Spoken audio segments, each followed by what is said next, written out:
Hi, my name is Riley Allen. This is my review of Season 2, Episode 4 of The Walking Dead titled Cherokee Rose. So, all the group are now in the same place, and they have a funeral for Otis, and Shane pulls out this bullshit stub story about how Otis, was like a real hero, and I'm just like, man.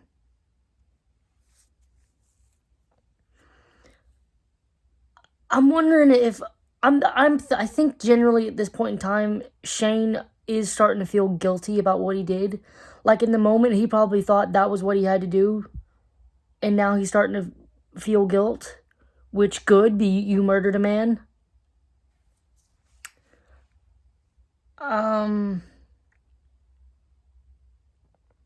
So Herschel directs the group to this well, and Dale and T-Dog are doing what they need to do, and they find out that there's a walker in it. So they decide that they need to get it out so they can have drinkable water.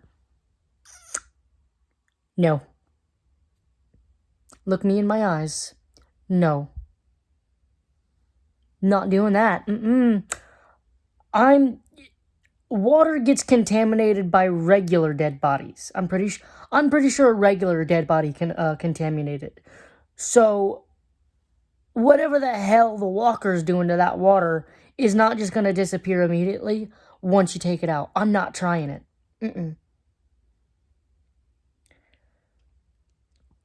So they make a plan, and Glenn, for some reason, is forced, or he's not really forced, but, he goes down with a rope so they can attach it to this dude and pull him out, because, again, they're still planning on eventually drinking this water. No, sir. That water hole is gone. It's contaminated, never to be drunk again. I wouldn't even trust boiling it. I don't even know if boiling it would do anything. Well, Glenn nearly gets got, and he gets out. They pull him out, and they're like, well, back to the drawing board, and he pulls up the rope and says you, because Glenn is a secret badass. He did manage to attach it to the walker. So they pull the walker out, and, it gets caught, and instead of walking up, stabbing it, because its head is no longer in the thing, you can stab it on the ground and then just pick the rest of them up. They keep dragging it. So he splits in half and it goes down the water hole. And T-Dog, I'm glad we didn't do anything stupid like shoot it.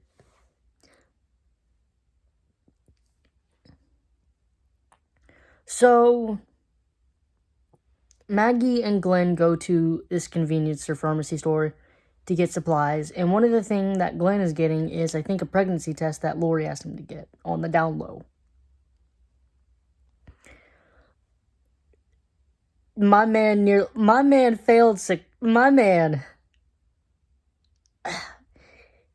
Maggie noticed him grabbing the pregnancy test, but so he hurried, grabbed it and shoved it in his bag and grabbed the next nearest thing, which was condoms. My man stumbled his way into a sexual encounter. I don't remember it being as funny as that. But damn.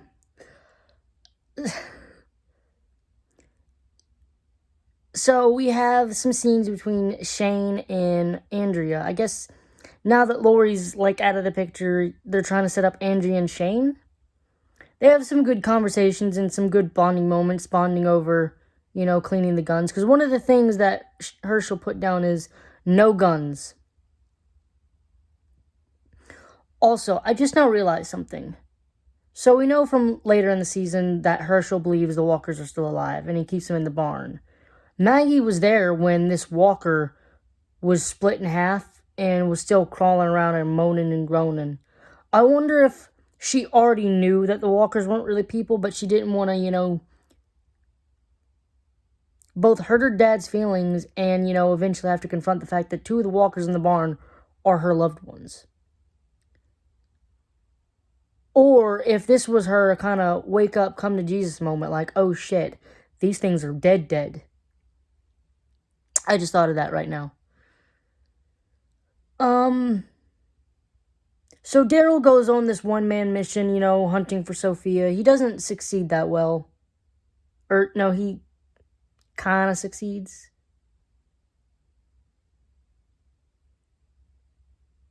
Not really. Daryl was the standout this episode. He comes back with a rose, a Cherokee rose, and, he starts talking to Carol about the Trail of Tears and all the children dying and the mother's tears and all that, and how the elders prayed for something to happen, and the roses sprouted where the mother's tears fell and gave them hope or whatever. I don't know if that story's true. Don't know anything about the story. I didn't look it up, but I will say this. Daryl Dixon did not have to do that. He did not have to go searching for Sophia. Rick even said, we got a home base. You're off the hook. You don't owe anyone. I love that we're seeing Daryl Dixon is a good person. Like, we're seeing the layers behind his gruff exterior. This whole scene between Carol and Daryl was my favorite of the episode. And I think it might be my favorite of the season or series, actually. No, I wouldn't say series. I might.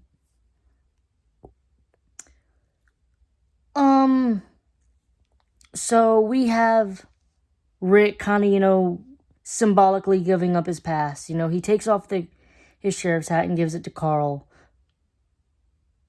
He has a conversation with Carl where he admits to Carl that he lied earlier, that they did not find Sophia. And then Carl's like, hey, we've both been shot. Isn't that weird? And Rick's like, yeah, you probably shouldn't tell your mother that, though. I think she'd appreciate the similarities between us being we got the same eyes. Then we see him taking off his, uniform, his badge, name tag or whatever, and putting it in the drawer. And I don't think he's ever going to wear any of those things again, so,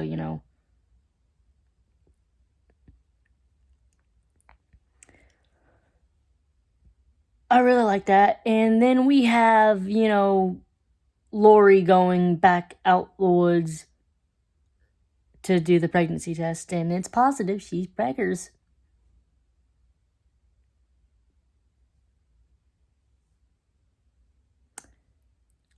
We also had, Herschel and Rick kind of starting this mentor-mentee relationship, with Rick becoming like Herschel's mentee.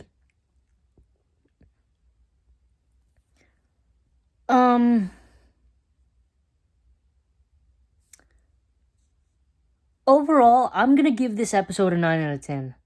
I really enjoyed it, so 9 out of 10. Thanks for watching the video. Leave a like, comment, subscribe if you want, and I'll see you in the next video.